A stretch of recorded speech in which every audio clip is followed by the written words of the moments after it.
When we use summaries, we can really demonstrate to our clients that we're listening.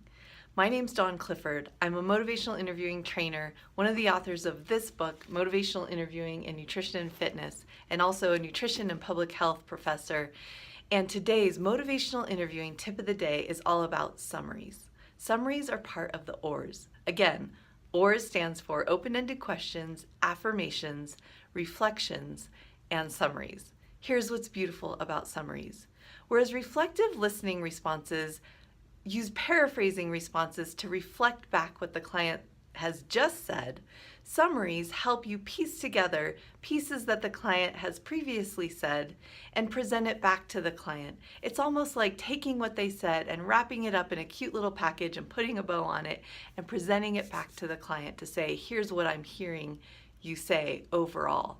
This helps the client and you organize their thoughts. It also provides the opportunity to transition. In fact, summaries are often used by health coaches and healthcare professionals to help sort of transition the conversation, especially when we're thinking about those 4 processes: engage, focus, evoke, and plan. It's helpful to provide a summary sort of at the end of each of those 4 processes. There's no such thing as the right number of summaries for each session, however. Really, you just kind of need to use your gut and notice how the conversation is flowing and consider, oh, this might be a good time for a summary. The other great benefit of a summary is it helps you organize your thoughts. It also helps to buy you a little bit of time. So sometimes I use summaries when I'm feeling a little stuck. I'm not sure where I want to go next with this client. Maybe I'll just take a step back and sort of summarize what I hear before moving forward and asking the next question. So here's an example of a summary. Perhaps you're in the middle of your session and your client has shared the various reasons that they have for making a change.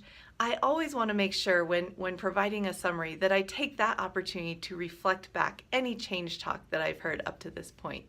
So an example of a summary might be, you came here today because your doctor referred you for your high blood pressure.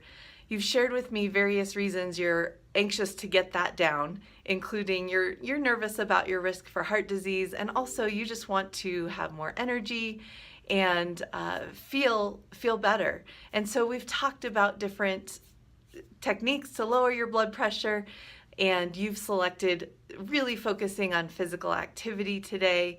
You've shared some reasons for wanting to increase your physical activity, including energy levels. You want to feel more confident walking upstairs and feeling less out of breath, and you also just want to have better movement as you get older. Did I get everything? So that was sort of a lengthy summary where I'm kind of going back and rehashing what we've covered so far.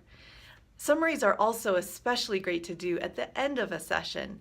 Once you've done some planning, again, I might say you came here today because you were wanting to lower your blood pressure. We landed on physical activity. You've shared some reasons that this behavior change is important to you, and you came up with the goal of being physically active 2 days a week by walking your dog.